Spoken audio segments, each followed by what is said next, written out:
Hello there, it's Austin. Today we're going to be talking about the new iGulu S1, which is an all-in-one homebrewing machine that has a few cutbacks compared to their older F1 model, but that comes with a much more desirable price tag.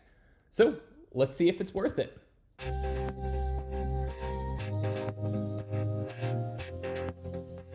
The S1 ships in the box mostly assembled, which means there's only a few miscellaneous items floating around in the box along with your brewing machine. First of which being the power cord transformer and plug.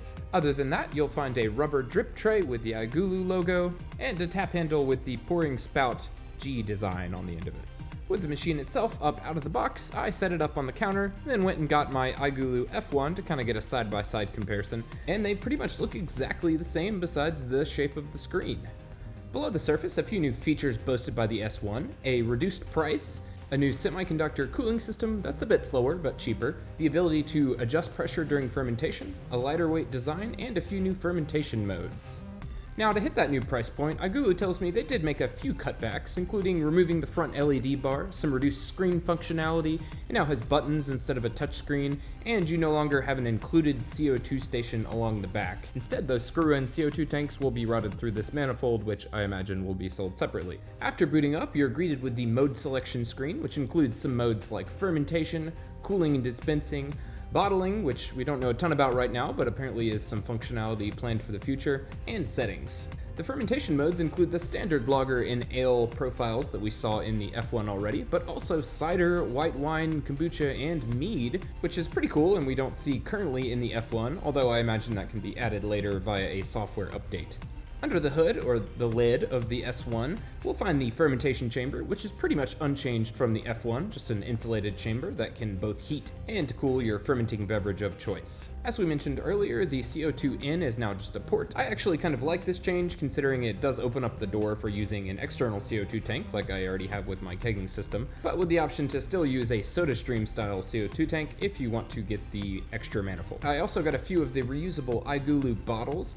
There's a lid with a liquid in port and a tube to fill from the bottom, as well as a standard screw-on style lid for taking your beer on the go, camping or something. The 1-gallon Triton fermenter seems pretty much unchanged from the previous iteration, besides a few new cutouts on the lid and a tool to make it easier to pull off. Pretty much all the setup to get the machine up and running is inserting the liquid out tube down into the tap assembly, and then of course connecting the fittings when your brew process is finished up. Speaking of that brew process, if you haven't brewed on an iGulu before, it's pretty simple. We'll start by sanitizing our 1-gallon fermenter before filling up to the 116-ounce mark with filtered water. If you're brewing with an iGulu kit, like this amber lager kit, you'll start by adding the hop extract, which in this kit will be 3 separate packages, adding up to right around 20 IBU.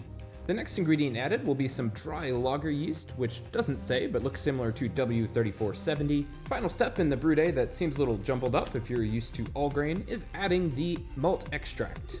The instructions say not to mix it up afterwards, so we'll just put the lid on, clamp it tight, and then drop it down into the S1 fermentation chamber.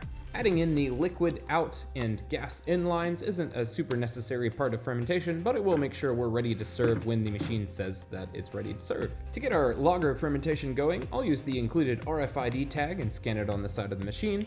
This queues us up for a 15-day, kind of short hybrid lager fermentation profile, and then at that point, your machine will automatically switch over to cooling and your beer is ready to dispense.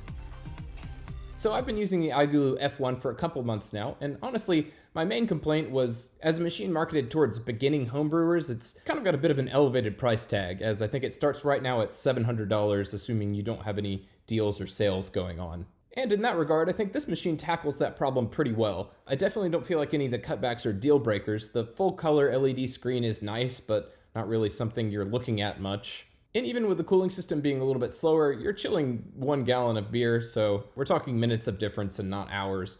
I like the added functionality for reusable bottles. I'll definitely plan on making a video about that when that feature's unlocked. I think the S1 has a lot to offer for the beginning homebrewer, especially at that reduced price tag. I think on launch day, which at the time of this video posting is today, July 11th, 2024, it starts at $259 US. I'll put some links in the description if you want to check it out, and in the meantime, cheers. Oh, I didn't have a ton of time to talk about this amber lager, but it's a kit lager, so fortunately you can brew all grain batches with this machine, so check that out up here.